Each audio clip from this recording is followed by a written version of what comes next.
So I've been really looking forward to arguing with you about your asinine opinions on whatever we were arguing about, but I feel like we don't have time, so we should just jump into the movies.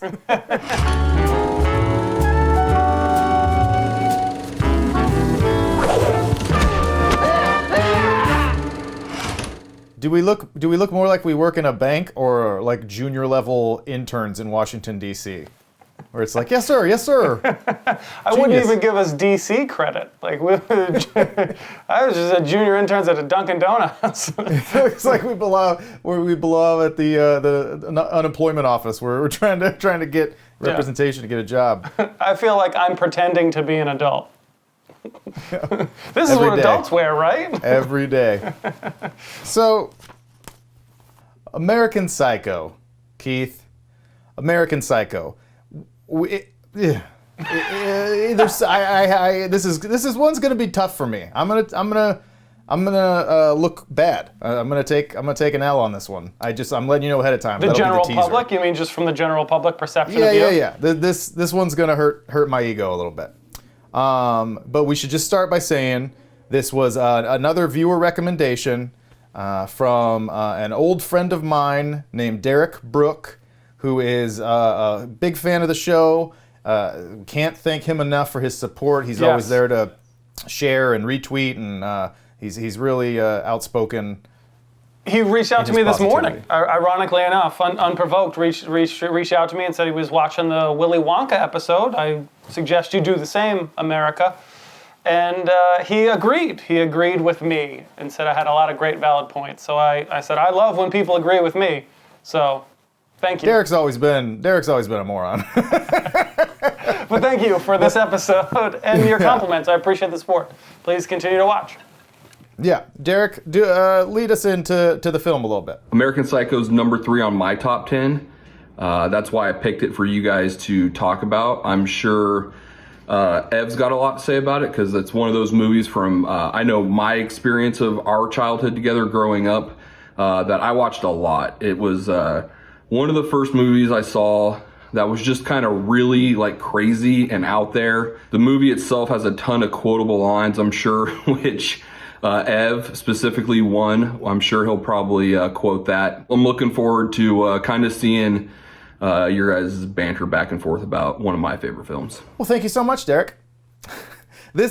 As I said, I'm a little nervous about this episode for a lot of reasons, but before I get to that, I want to ask you what you thought, just sort of your general takeaways. Let's not get too specific yet, but I know that this was one that you weren't particularly looking forward to, and as I rewatched it just last night and this morning, I really thought, I bet Keith loathes this movie. I bet Keith hates this movie more than almost anything. Yeah, Vegas had very high odds for me to hate this film. I was not happy about the suggestion and thought it was just to fuck with me. So I had really low hopes, and I really liked it. I'm shocked. I was absolutely shocked at how much I liked this film. I say that saying I'll probably never watch this film again. I didn't really enjoy it. You know, I wasn't like fulfilled by it but run it back. I really think it was a very well constructed film. I really enjoyed it, and we can dig into it a little bit deeper, but ironically enough, I really did like it. I was like, shit, this is a really good film. That's remarkable. Yeah, I am shocked. I am shocked because as I watched it thinking of you, I thought it is incredibly funny. So I did think there's so many funny parts. That's your main takeaway? Well, no, but that's as it pertains to you. It's a non-stop riot, guys. Laugh a second. The funniest part is when he murders these 2 women, he's got a chainsaw. But I just thought as it pertains to you and your enjoyment, I thought there is a ton of comedy here, so I thought maybe Keith will be a little conflicted, but the darkness of it is so dark. Yeah. And a lot of the comedy is very dry. Yep. It's a little more overt we always compare everything to The Lobster because I love it and you hate it. And, Fucking hate I think that it's a comedy and you think it's not as much. But to me, it's more like The Lobster in its senses of humor than it is like a more comedic film. Even a film like Fight Club, which we just recently talked about, which coincidentally enough, I think has a tremendous amount of parallels to this film. You fuck me, then snub me. You love me, you hate me. You show me a sensitive side, then you turn into a total asshole. Is that a pretty accurate description of our relationship, Tyler? We have just lost cabin pressure. So let me just get to why I'm embarrassed real quick, because it has to do with sort of first impressions. And I'm genuinely embarrassed. I don't even want to say it out loud. We should just stop the episode. I watched this movie a lot when I was younger. It was such like a sort of underground thing, which I think Derrick references, where it's almost like this first, not quite an indie movie, but it's first departure from movies like Dumb and Dumber or the normal like box office smash hits. It's a movie that when you're young and you see it when you're 15 or 16, 17, you haven't maybe seen a lot of really tasteful, different, maybe sort of experimental, lightly so films, and this was certainly one of those. And so I really liked it, and I tried to remember why I liked it so much recently. And I think it had a lot to do with Christian Bale's performance, had a lot to do with the kind of absurdist satire, satirical humor, and it was just kind of cool because it was violent and there was sex and he was in like great shape and he was this psychopath, but he's the protagonist. And so all these things that really appealed to me even more so as a teenager when you don't know anything and you're an idiot and you're just like, oh, cool, sensory overload, I love this. Yeah. But my takeaway from the movie, even though I loved it back then and I watched it a lot and I owned it on DVD and perhaps VHS, was it doesn't make any sense. Really? This movie doesn't make any sense. Wow. Because it's not realistic at all. I thought, why? How does he get away with all of this? How did his gun blow up a cop car? How did he never get caught? I thought that clearly they're trying to make fun of these moron, self-obsessed 80s yuppie characters who are so self-obsessed they don't listen to what anyone else is saying. They're constantly confusing each other with each other. But my God, this movie's unrealistic. He was just dragging that body bag through the lobby and there was a trail of blood. And then he gets out to the street and there's no blood. Like, what a terrible continuity error. This is what I thought. It never crossed my mind that any of this was in his head. Oh, I thought I was getting really nervous because I was like, you still think this? This is what you're embarrassed about? Like, I was confused. Like, I haven't watched this movie in years. It's been years since I've watched it. But this viewing was the first time I put all that together. Oh boy. So I'm truly embarrassed. I'll put my smart glasses on so I look smarter as I say this. I'm truly embarrassed. I don't know what I was doing when I was a teenager. Yeah. I don't know what I was thinking or if I wasn't paying attention. But I remember thinking, God, that's a good movie, but it's just not realistic at all. If what little respect I had for you, I mean, we've erased it. I deserve it. I deserve it. Hello, darkness, my old friend. That's really funny. I mean, I guess if you don't put too much thought into it, because I think the movie does do a good job, and this is what I love to talk about. I love to talk about the end of films and the interpretation of the meaning of films and what the purpose is and what really happened, what layers there are to films. And this is what I was excited to talk about. So I don't know if you want to just get into it, but... Sure. I'm a pretty, I guess I'm a pretty sick guy. There is a lot of lore about this film and sort of, much like Fight Club, conspiracy theories on what really happened. I guess I'll ask you now, as you broach the subject, what do you feel actually happened in this film? Now, as you're an intelligent adult. Yeah. Not your 12-year-old. Rest assured, I spent a good portion of today reading because I was like, I'm a dipshit. Well, what I assume happens, and what I believe has been sort of all but confirmed to some degree by the director, Mary Harron, and I think the co-writer, and she's an actress within the film, Guinevere Turner, I believe, is that is that it is meant to be very ambiguous. I think it can be anywhere between he's made it all up and it's just about all real, except for perhaps his murder of Paul Allen, played by Jared Leto. But it seems like it's somewhere in the middle. Well, the one thing I think is a failure on my part is people keep coming out of this film thinking that it's all a dream, and I never intended it. All I wanted was it to be ambiguous in the way that the book was. Why did they think that?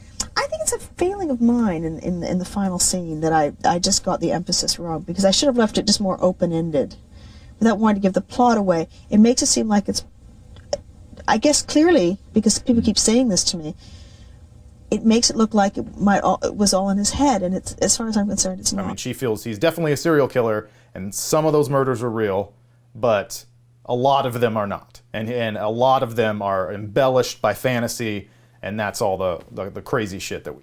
Yeah. Is that where you fell after watching it naturally? So I sort of fell two ways. What I think actually happened and what I kind of wanted to happen. Like my sleuthing abilities to be like, I know what this really is about. And then, but the more logical answer, I don't think it's as deep as a lot of people maybe give it credit for, myself included.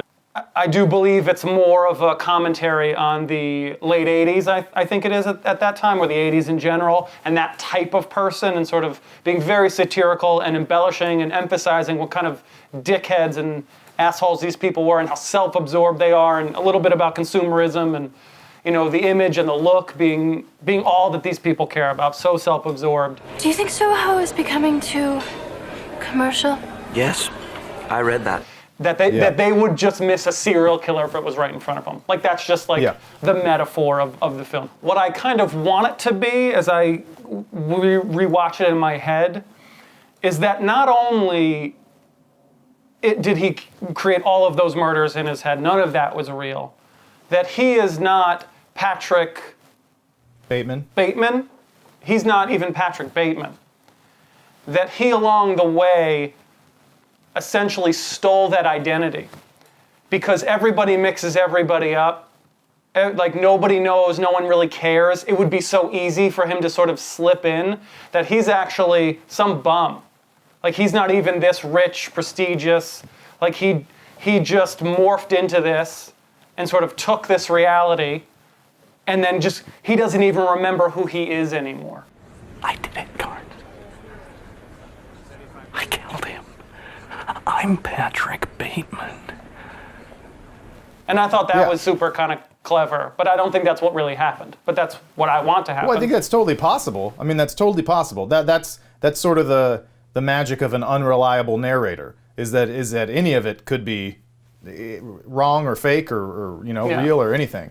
And I think there is an element intentionally that another kind of theme within the film is that everyone is so fake and everyone is so shitty and superficial and self-obsessed that he's lost, like you're saying, like he's lost himself in that too. So he doesn't even know what's real or not within himself, right? Much less this veneer that everyone puts up out here. He doesn't know if he's murdered people or if he hasn't, or where places he's been or where he hasn't. I mean, it's all he's the extreme example of this lifestyle and this personage gone wrong. Yeah, and you could sort of embellish it to whatever degree you want it to, but that really is the central theme of it. These type of people are bad. Yeah. If you don't shut your fucking mouth, I will kill you.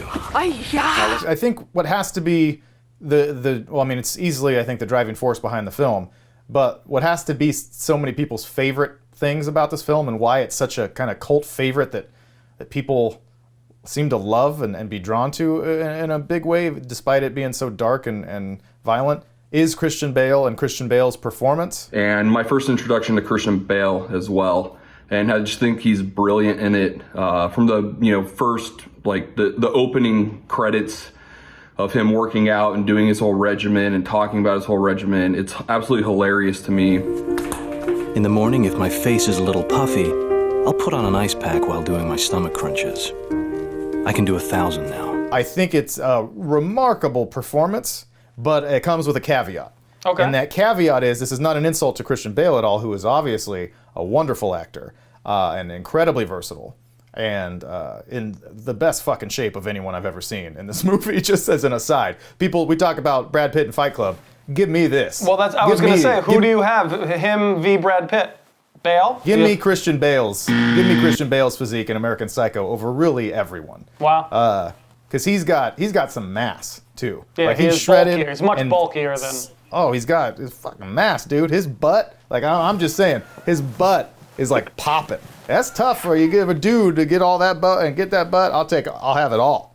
Transplant. And this is so. Yeah. Finally, we came to the topic I wanted to discuss most. That's Christian Bale's buttocks. Him flexing in the mirror while he's having that threesome with the is just my favorite GIF. I send that GIF often to people, unprovoked. This is why you don't want to be friends with Everett. So wonderful performance, but the caveat is, I think it's an easy role to play. I disagree. Wholeheartedly. Comparatively to what? To what? To a great many dramatic roles. I think a lot. I'm not saying I would rather see a lot of people do this, but I think that a talented actor could play this role because it's easy in the sense that it's inherently performative. Now that's not to say the whole thing is. There are moments where he is like, yep, this is why you got Christian Bale, because he's amazing. Like at the end when he does the phone call confession in the office. I mean, that's the incredible acting that most people can't do. I killed another girl with a chainsaw. I had to. It's like a gift to an actor to say you really can't overact because the person you're playing is overacting every day. So, like, you just have to talk like a newsman. And did you know that Huey Lewis and the news came out, and like, there's a lot of give there.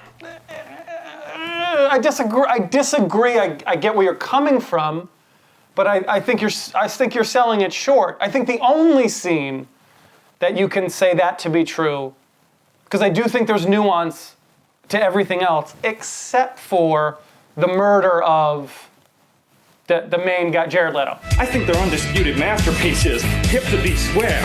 A song so catchy, most people probably don't listen to the lyrics, but they should, because it's not just about the pleasures of conformity and the importance of trends, it's also a personal statement about the band itself.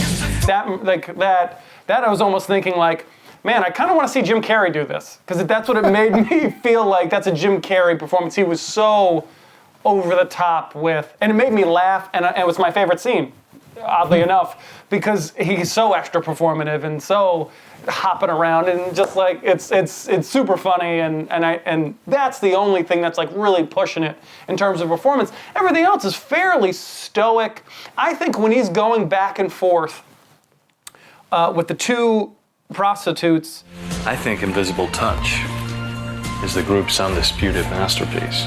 And he's got the video camera and he's talking about, I forget what record, maybe Genesis, I want to say, or Phil Collins. Yeah, I think so. But, which I imagine your favorite line of the film, don't just look at it, I want you to eat it, I think it's something. Don't just stare at it, eat it. Eat it. And I think that's what Derrick was talking about in his line. That's what I assume it is. Especially songs like In the Air Tonight and Against All Odds.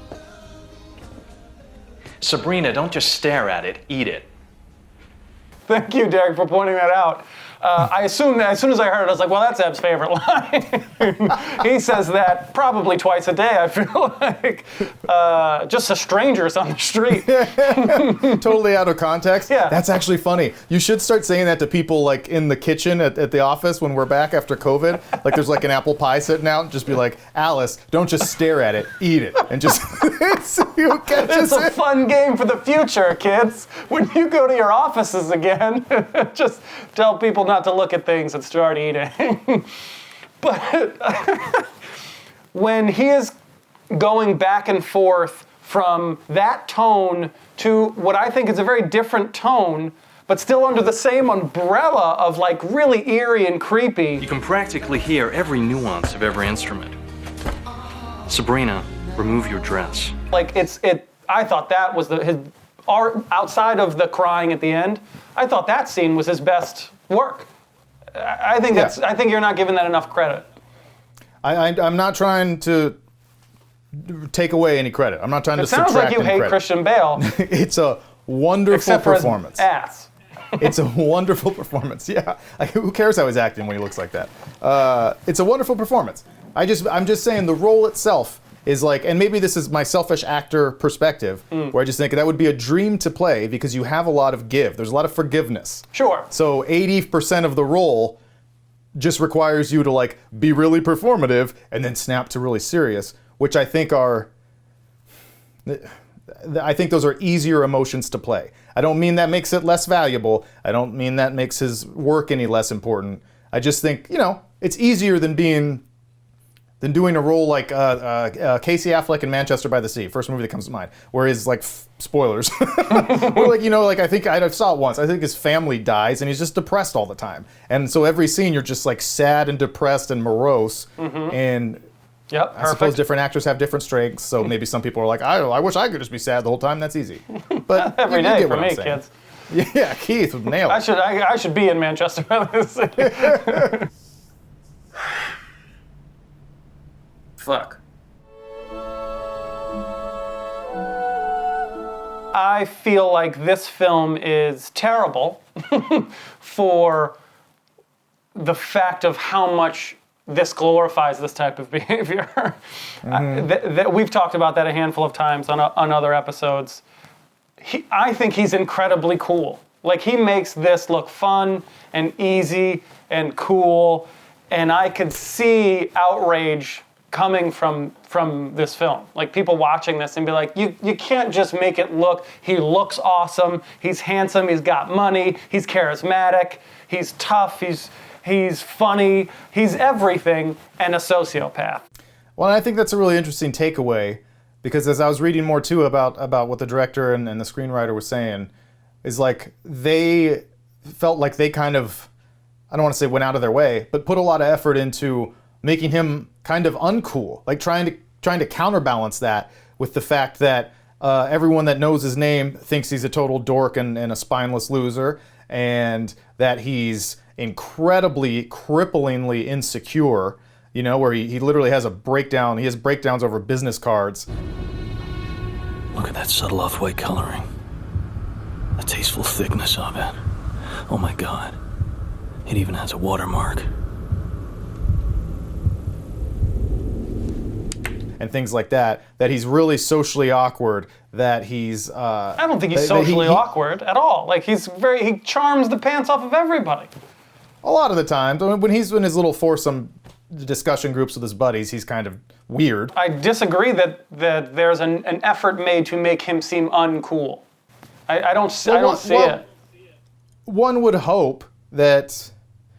Well, yeah, it's hard, because one would hope that an adult watching American Psycho would be like, yeah, this guy's not cool, he's a serial killer, yes. He's a rapist, but he names women. I don't think I don't aspire to be this character, but yeah. But as we've talked about in many different films, not everyone gets that. They just see the fun stuff. They see all the money and the women and the sex and the flexing.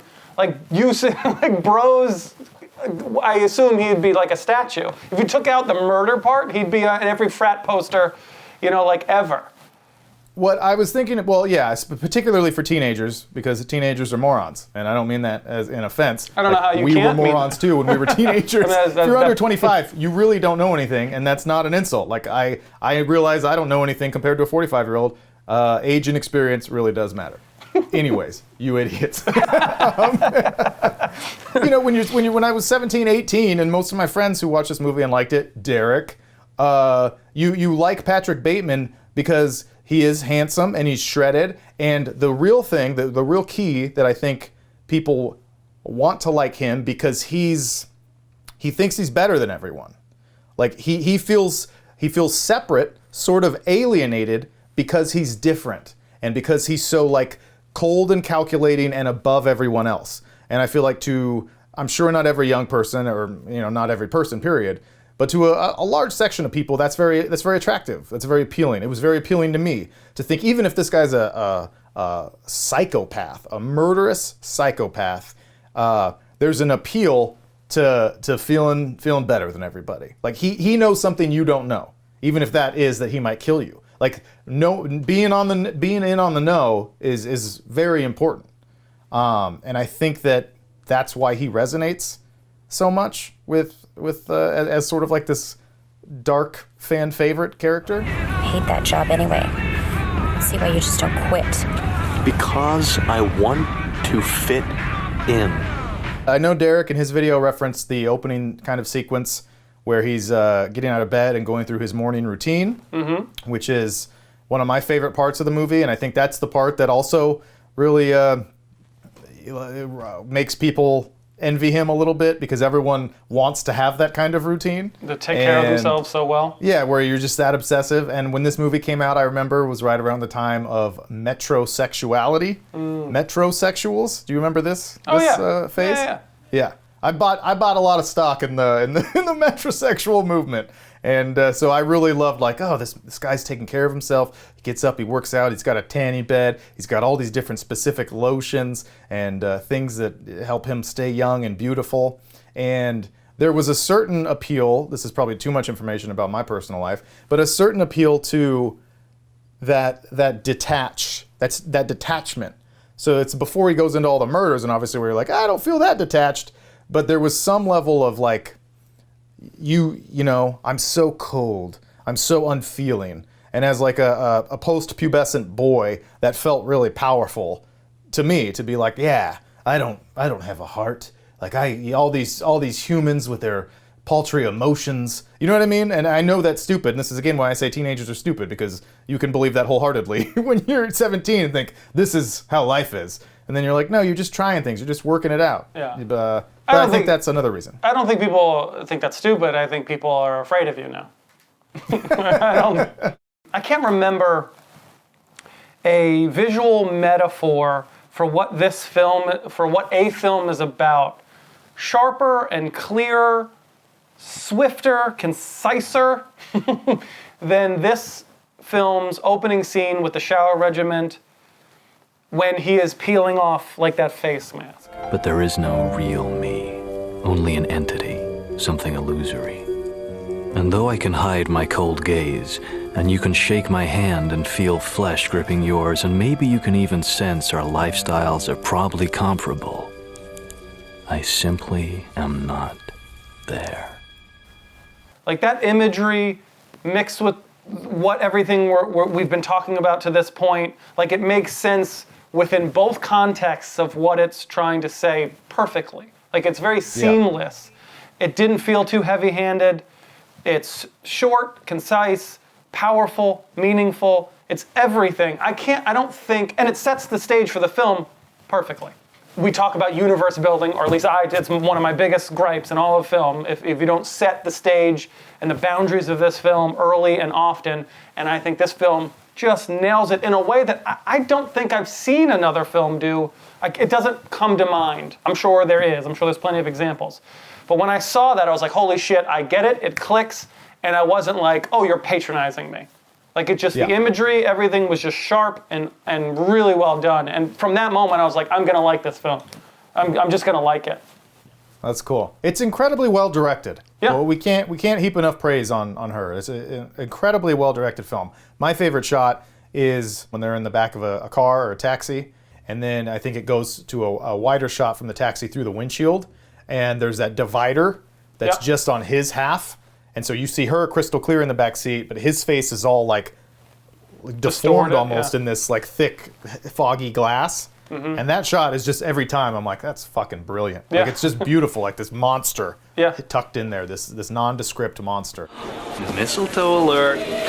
I think it's clearly such a smart work of satire, and Mary Harron, the director of the film, understood that and really wanted to make this film. To that point, I don't want to speak in generalities ever, but I did wonder if it was her touch which allowed for the film to not be, I mean, it's horribly violent, but almost all of the violence takes place just out of frame, where you see the effects of the violence, you see a lot of blood, you see maybe aftermath of the body and things like that, and it's very disturbing, but you never see blade puncture flesh. Yeah. You don't see that up close, where I feel like if you get Oliver Stone in there, or any other number of these kind of want to be, I mean, I'm not insulting these guys, but just that shocky, more heavy, testosterone-fueled energy that's just like, let's show some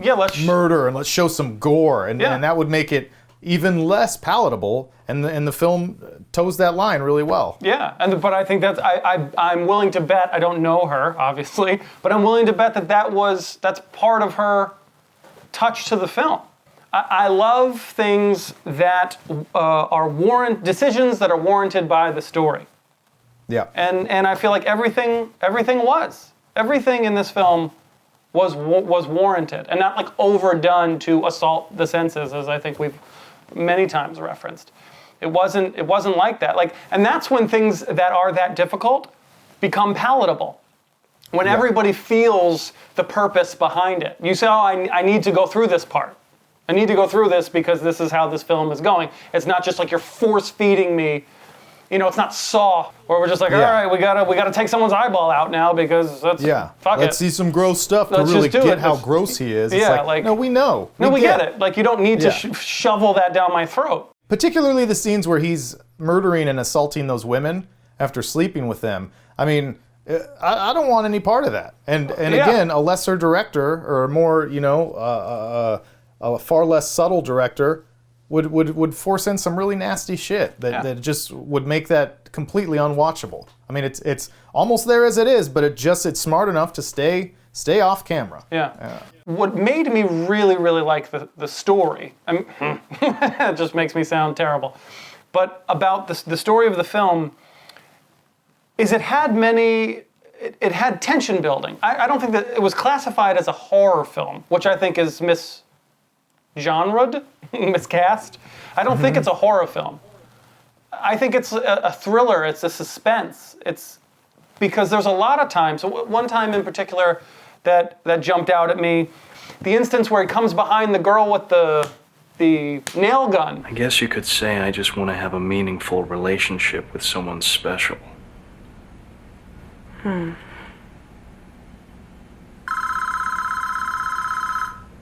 it's like, oh, is this about to? I'm going to watch this man shoot a woman in the back of the head, and it doesn't happen. It's this rise and fall and suspense that is built. It felt more Hitchcockian, if that's a thing, than anything. I really, really respected it because then it made the murder scenes that do happen that much more impactful. And you're building me, you're teasing me, you're like, it just seems more purposeful. And I give all the credit in the world to the director for those decisions. Absolutely, I agree completely. That's a really good point. Is that the fact that it does keep that stuff, and it is kind of a gradual build to when he is running naked, covered in blood with a chainsaw. Yeah. Like that's this huge thing. But all the way up until then, it's just kind of one little bit at a time where the violence is implied. And I think that scene with the nail gun, where he's with his secretary Jean, played by Chloë Sevigny, is, I don't know if it's my favorite scene, but it's kind of the best scene in some ways to me in terms of the story, because it's him, whether he's killed all these people or not prior, he's had these thoughts, and it's him the one time he has any kind of restraint. Do you want me to go? I think if you stay, something bad will happen. Where he's acknowledging in himself that you got to go. I'm going to hurt you. I can't control this.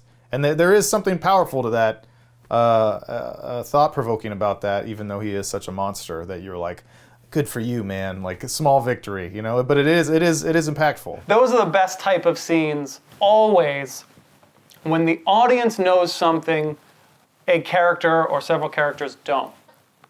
Like, what he's talking about. She does not. That adds such a level of tension and that double entendre that's happening right in front of you. If you can ever put an audience in that position, you're winning. Like, you're doing a good job. Because that builds the tension of that scene so much more. Because if there wasn't that misunderstanding, you would still feel the threat. But it heightens it so much, and it's great. I don't think I can control myself. I have 2 questions about things that I assume I'm too dumb to understand. You're talking to the guy who had no idea what this movie was about. I know, we should 24 probably hours just... ago. Do we have anyone else we can... Yeah, I am not the guy. To me, what doesn't make sense is how defensive the real estate agent is when he goes into that home. I want to know what happened here. Don't make any trouble, please. I suggest you go. She immediately knows what's going on. Immediately reacts as if she's part of like the audience who's been through all this and knows to be as skeptical as the rest of us. But why? Why? That character, I think, was always one of the things that threw me off the most and probably contributed to my complete lack of understanding of this film, because I sort of felt that same way. But I think that's just performative, or the direction she received, or what have you, is to be that way. Why? It was to, well, because if you watch it through the lens that's not Jared Leto's apartment, that was never Paul Allen's place. This woman doesn't even know who Paul Allen is, and there's just sort of like intense-looking man that's all of a sudden in the house, and he's like standing in the closet, like kind of having a little breakdown. And it's like, is this Paul Allen's place? And then it's clearly lying because, did you see our ad in the Times? Yeah. There was no ad in the Times. So you just know there's something wrong here. And so her words make sense, I think, in that context where she's like, I think you need to leave. You need to leave, and please don't ever come back. Don't start problems.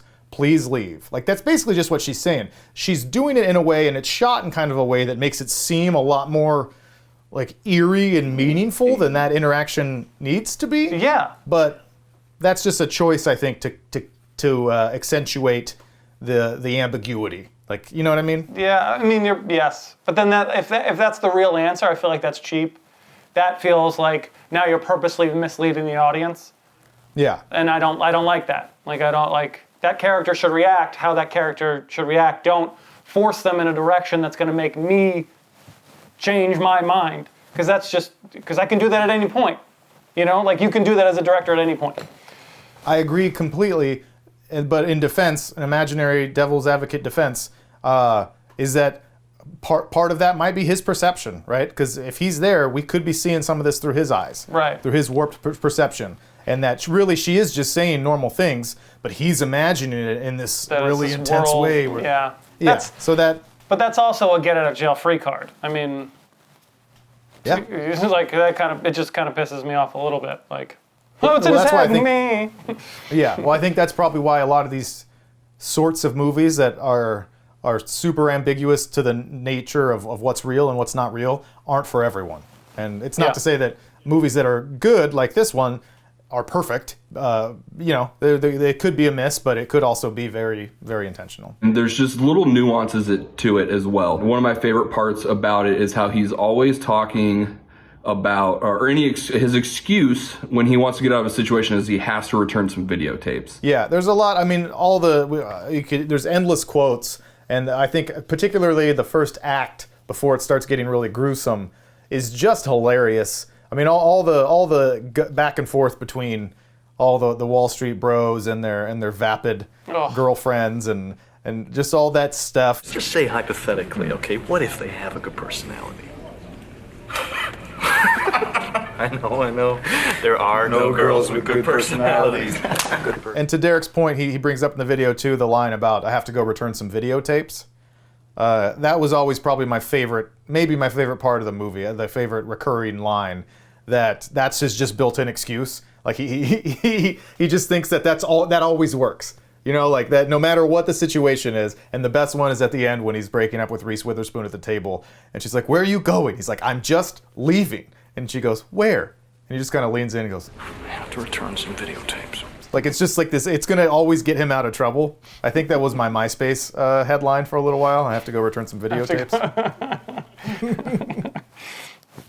You're a sociopath. I think we're just learning that. I like this guy, and it all makes it all the more painful that I liked this movie so much and didn't have any idea what it was actually about for my entire life. But that's exactly the thing that we were just talking about. Like, you don't know what people are left with. I mean, I'm not trying to pick on your younger version of yourself, but that's exactly what happens to everyone.